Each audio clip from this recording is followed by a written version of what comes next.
En el silencio helado de Kazajistán, exactamente a las 5:59 de la mañana, la tierra tembló, no por una batalla, sino por una explosión que pocos podrían haber imaginado. La Unión Soviética acababa de desatar una explosión nuclear para crear un lago, pero lo que emergió estaba lejos del tranquilo cuerpo de agua que los funcionarios habían prometido. En cambio, comenzaron a surgir rumores inquietantes sobre extraña radiación, animales deformes y una inquietante quietud antinatural. Los locales ahora lo llaman lago muerto. ¿Por qué una superpotencia global arriesgaría tal destrucción tan cerca de casa? ¿Qué misterios descansan ahora bajo esas aguas turbias? ¿Y por qué esta extraña operación desapareció del conocimiento público durante tanto tiempo? Pero esto no fue solo una explosión, fue una maniobra calculada patrocinada por el Estado. Entonces, ¿cómo llevaron a cabo los soviéticos tal operación en total secreto? En el frío mes de enero de 1965, un camión militar cruzaba la vasta estepa kazaja. Dentro no había una carga ordinaria, sino un dispositivo nuclear, de casi 1 metro de ancho y 3 metros de alto. Durante semanas, un equipo secreto había esperado el momento perfecto. Cuando el clima y el tiempo finalmente se alinearon, la misión recibió luz verde. En el sitio, el dispositivo fue cuidadosamente bajado a un estrecho pozo, perforado a más de 580 pies en la tierra. Tomó horas de preparación tensa. Al caer la noche, solo quedaba la cuenta regresiva final. A medida que se acercaba el amanecer, el tiempo parecía contener la respiración. Entonces, 5 segundos para el final. 4, 3, 2, 1. A las 5:59 y 59 segundos de la mañana, según el tiempo de Greenwich, el silencio se hizo añicos. El dispositivo explotó con una fuerza de alrededor de 170 kilotones, aproximadamente 8 veces la potencia de la bomba lanzada sobre Hiroshima en 1945. Un estruendo resonó por la llanura. Una nube abrasadora de gas se elevó, subiendo durante 5 largos minutos hasta atravesar el cielo a más de 15.000 pies. La explosión desgarró la tierra, desplazando más de 10 millones de toneladas de tierra y lanzándola a más de 3.000 pies en el aire, donde se dispersó en un fino polvo. Lo que quedó fue un enorme cráter, de 120 metros de ancho y más de 90 metros de profundidad. Y sin embargo, a pesar de su magnitud, la mayoría de las personas nunca ha oído hablar de él. Aún menos se dan cuenta de que esta colosal explosión eventualmente dio origen a un extraño lago antinatural. Pero, ¿cuál era el objetivo? ¿Por qué la historia ha mantenido este evento en las sombras, oculto de la memoria común? ¿Podría haber una razón más profunda? Déjame saber tus pensamientos en los comentarios. El cráter permanece. Pero, ¿cuál era la verdadera intención detrás de usar bombas atómicas como herramientas de construcción? La prueba nuclear soviética, conocida como Proyecto Chagán, tuvo lugar en enero de 1965 en el remoto campo de pruebas de Semipalatinsk, en Kazajistán. Era parte de una iniciativa más amplia llamada Explosiones Nucleares para la Economía Nacional, un programa destinado a explorar usos pacíficos e industriales de las explosiones nucleares. Los funcionarios eligieron cuidadosamente un lugar aislado, lejos de pueblos o ciudades, para reducir el peligro para los civiles. La zona poblada más cercana, Semipalatinsk, se encontraba a casi 80 millas de distancia. Como el primer experimento de su tipo dentro de la Unión Soviética, la operación exigía estrictos protocolos de seguridad. Una de las principales preocupaciones era controlar la lluvia radiactiva. La explosión tenía el potencial de liberar partículas radiactivas en el medio ambiente, levantadas por la Tierra en movimiento.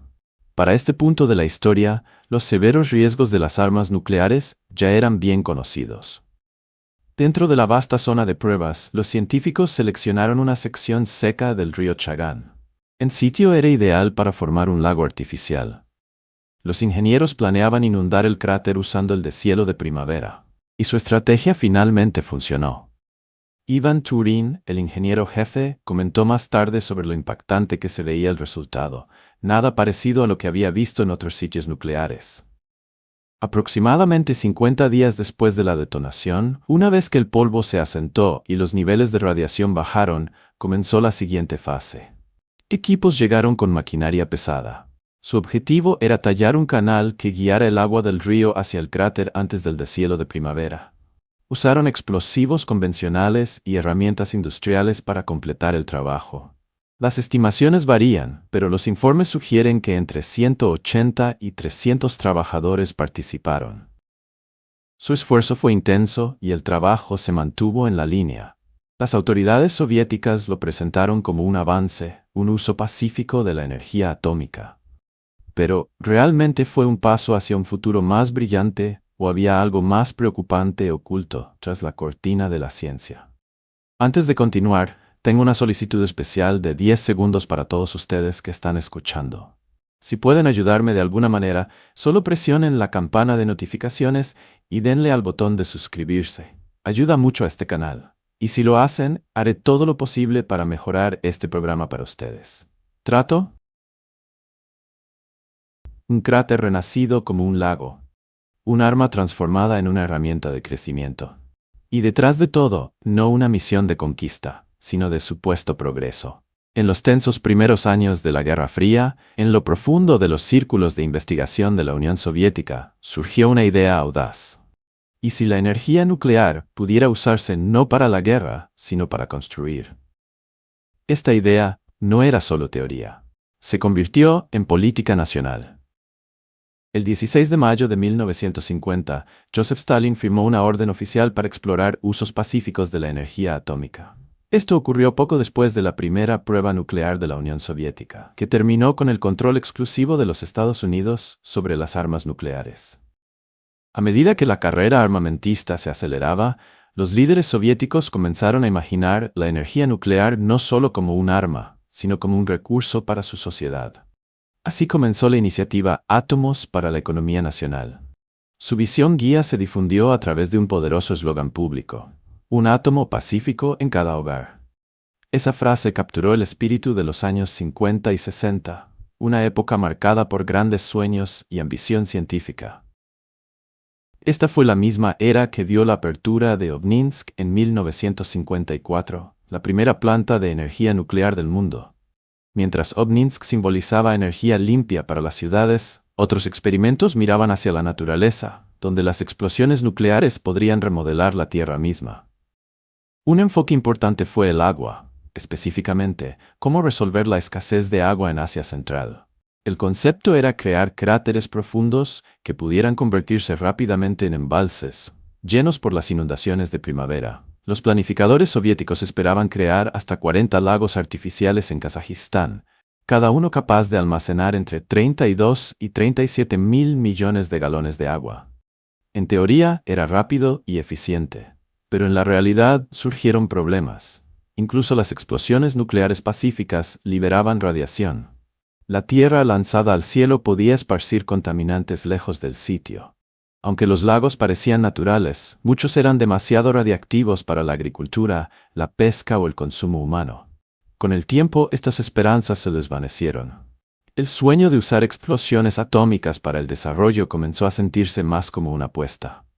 Pero en los años 60, el optimismo estaba en todas partes. La ciencia nuclear aún era nueva. Sus peligros no siempre eran comprendidos, o a veces eran ignorados en nombre del progreso. La tecnología podía avanzar rápido.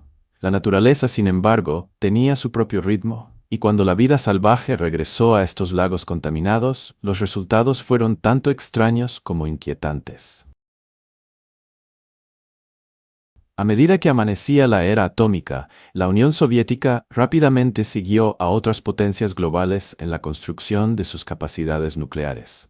Más allá de las armas y la defensa, como submarinos armados con ojivas y sistemas de entrega avanzados, había otro camino: el potencial uso pacífico de la energía nuclear. Incluso en los primeros días, algunos científicos soviéticos instaron a una investigación más amplia que fuera más allá del campo de batalla. Pero bajo el mandato de Joseph Stalin, estas visiones pacíficas fueron retrasadas, esperando un momento crítico. Ese momento llegó el 29 de agosto de 1949, en el sitio de pruebas de Semipalatinsk. Con ese solo acto, el monopolio de los Estados Unidos sobre el poder nuclear terminó.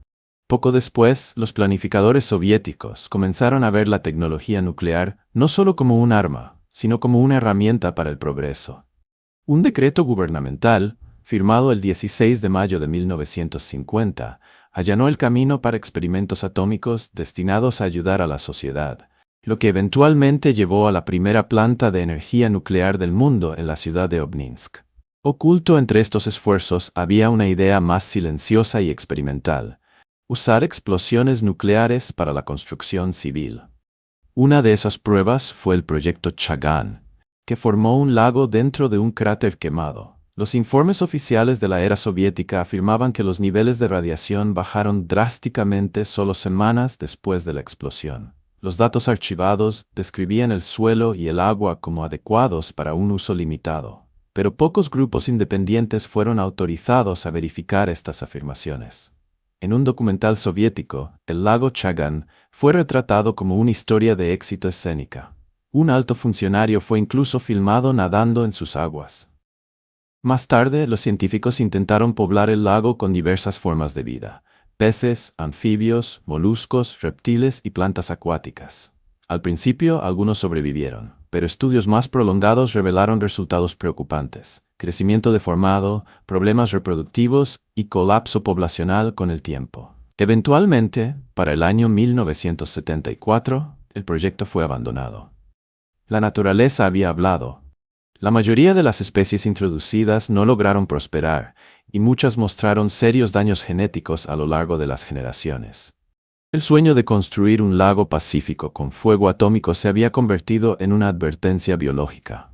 Hoy en día, estos extraños experimentos siguen planteando preguntas. Mucho después de que la última radiación se desvaneciera, los efectos a largo plazo continuaron reverberando. Así que, cuando los científicos finalmente regresaron para estudiar lo que quedaba, ¿qué encontraron realmente en las sombras del lago Chagán? La región que rodea el llamado lago atómico sigue siendo una de las áreas más ambientalmente marcadas dentro del sitio de pruebas de Semipalatinsk, incluso muchas décadas después de la explosión inicial. Debido a los persistentemente altos niveles de radiación, el lago nunca se abrió al público. Los registros históricos de un capataz senior involucrado en las operaciones de perforación sugieren que algunos de los trabajadores pueden haber sufrido problemas de salud con el tiempo, aunque los registros médicos detallados de esa época son escasos. Hasta el día de hoy, las preocupaciones de salud pública continúan acechando la región. Antes de 1956, no se realizaron estudios oficiales sobre el impacto de las pruebas nucleares en la población local, incluidos aquellos que vivían cerca de los terrenos de prueba. Como resultado, los datos estadísticos comprensivos sobre los efectos en la salud a corto y largo plazo son limitados. Sin embargo, numerosas fuentes académicas e históricas apuntan a posibles riesgos de salud vinculados a la exposición a las pruebas.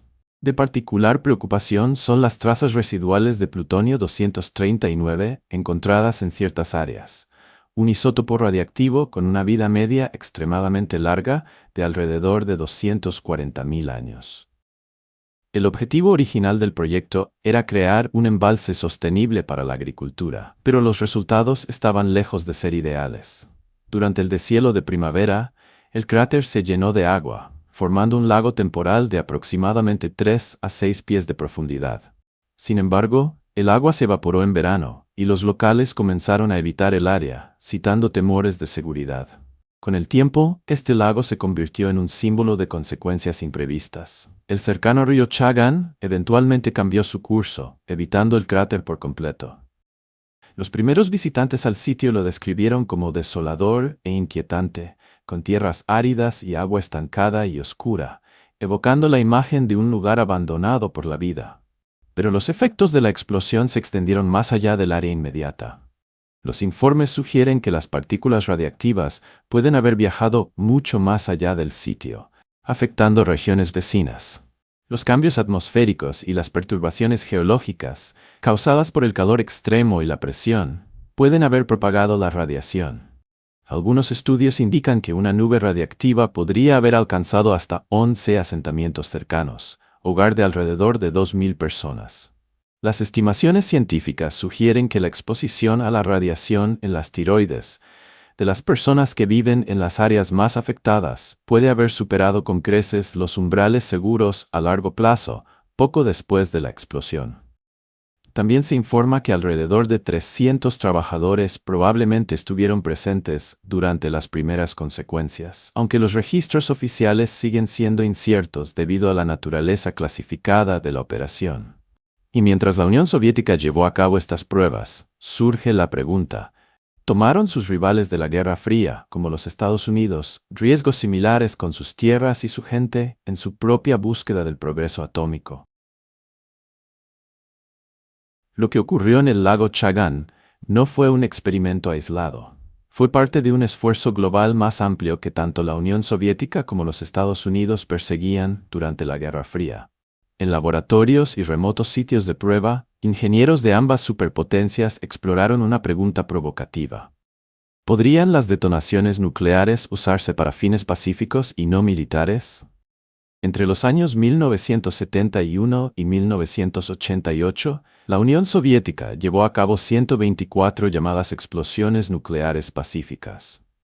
Estas pruebas fueron oficialmente autorizadas como parte de un programa nacional diseñado para explorar los beneficios económicos e industriales potenciales de las detonaciones nucleares controladas.